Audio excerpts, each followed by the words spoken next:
Assalamualaikum warahmatullahi wabarakatuh. Kami dari kelompok 2 kelas C Program Studi Teknik Industri Fakultas Teknik Universitas Singapura Bangsa Karawang angkatan 2018 dengan anggota Risa Sabila, Sakti Ade Aditya, Aditya Rizka Ramadan, Dinda Habibah Azhara, dan Widianti akan mempresentasikan makalah kami yang berjudul Makalah Markov Chain Metode Diskrit dan Kontinu dengan Jurnal Acuan.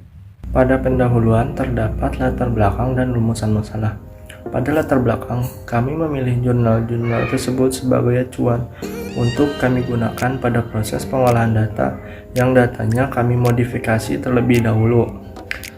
Berdasarkan latar belakang tersebut, rumusan masalah yang kami dapatkan adalah apa yang dimaksud dengan metode Markov Chain, bagaimana langkah pengerjaannya, dan bagaimana hasil dari perhitungan Markov Chain tersebut.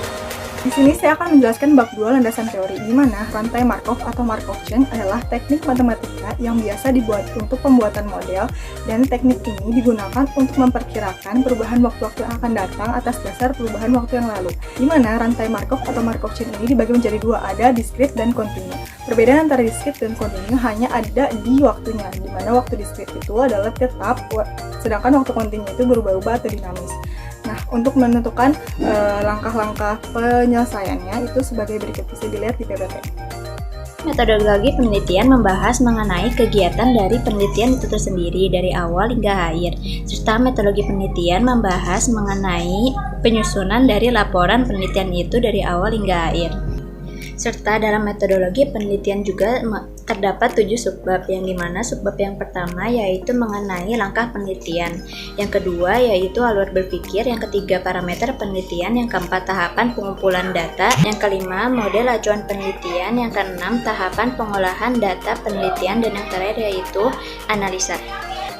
Selanjutnya saya di sini akan menjelaskan mengenai bab 4, di mana bab 4 ini merupakan pengumpulan dan pengolahan data yang diambil dari jurnal kemudian dimodifikasi, studi kasus, deskripsi, dan data yang sudah dimodifikasi dapat dilihat sebagai berikut. Langkah pertama yaitu membuat tabel jumlah transisi keadaan I ke J yang terjadi. Tabel ini dibuat berdasarkan total kondisi transisi mesin pada tabel sebelumnya sesuai dengan kondisinya. Selanjutnya membuat bentuk matriks peluang transisi. Data matriks di sini diambil dari tabel jumlah transisi di langkah pertama. Kemudian total dari setiap kondisi mesin dibagi oleh jumlah keseluruhan dari setiap kondisi. Selanjutnya menentukan sifat komunikasi state berdasarkan diagram transisi, di mana semua keadaan saling berkomunikasi, maka rantai Markov tersebut merupakan irreducible. Selanjutnya melakukan perhitungan transisi hingga N langkah. Perhitungan dilakukan percobaan hingga P4 langkah, di mana percobaan P1 langkah ini datanya diambil dari matriks transisi di langkah kedua dengan mengalihkan kolom terhadap baris. Selanjutnya menentukan analisis teorema 3 terhadap matriks peluang transisi P. Sigma P00N langkah untuk N mulai dari 1 sampai dengan T hingga akan menghasilkan P001 langkah sampai P004 langkah dan seterusnya. Karena sigma P00N untuk langkah N mulai dari 1 sampai T hingga sampai dengan T hingga, maka teorema keadaan 1, 2, dan 3 merupakan recurrent.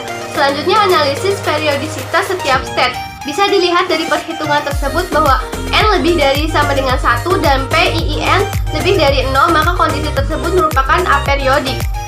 Selanjutnya limiting probability, akan dicari pemangkatan matriks transisi dan didapatkan kolom yang sama sebanyak 4 kali, maka dari itu dimasukkan matriks peluang transisi pada pemangkatan keempat. Menurut teorema 5 diperoleh sebagai berikut. Karena kondisi memiliki hasil mu J kurang dari T hingga, maka kondisi 0, 1, 2, 3 merupakan positif recurrent. Dilihat dari setiap state-nya, maka rantai Markov tersebut adalah ergodic. Kemudian dilakukan perhitungan mencari nilai keandalan untuk N sama dengan 1 sampai N sama dengan 6 dengan rumus Rn sama dengan mu0 mu1 dikali P00 P01 P10 dan P11 dikali 11. Untuk nilai keandalan N sama dengan 1 sampai N sama dengan 6 dapat dilihat sebagai berikut. Dihitung menggunakan matriks transisi atau baris dikali kolom. Berikut adalah hasil nilai keandalan mesin Hanger-Schott Blast. Analisa yang didapatkan adalah bahwa dilakukan modifikasi oleh penulis untuk data pada masing-masing jurnal acuan agar mempermudah perhitungan menggunakan metode Markov Chain baik diskrit maupun kontinu. Kesimpulan yang didapatkan setelah meneliti data pada jurnal acuan yang dihitung menggunakan metode Markov Chain diskrit menyatakan bahwa terdapat pengaruh yang signifikan dalam menghasilkan penjualan. Lalu untuk jurnal acuan yang dihitung menggunakan metode Markov chain ini seperti data berikut. Sekian presentasi singkat dari kelompok kami, kurang lebihnya mohon maaf. Wassalamualaikum warahmatullahi wabarakatuh.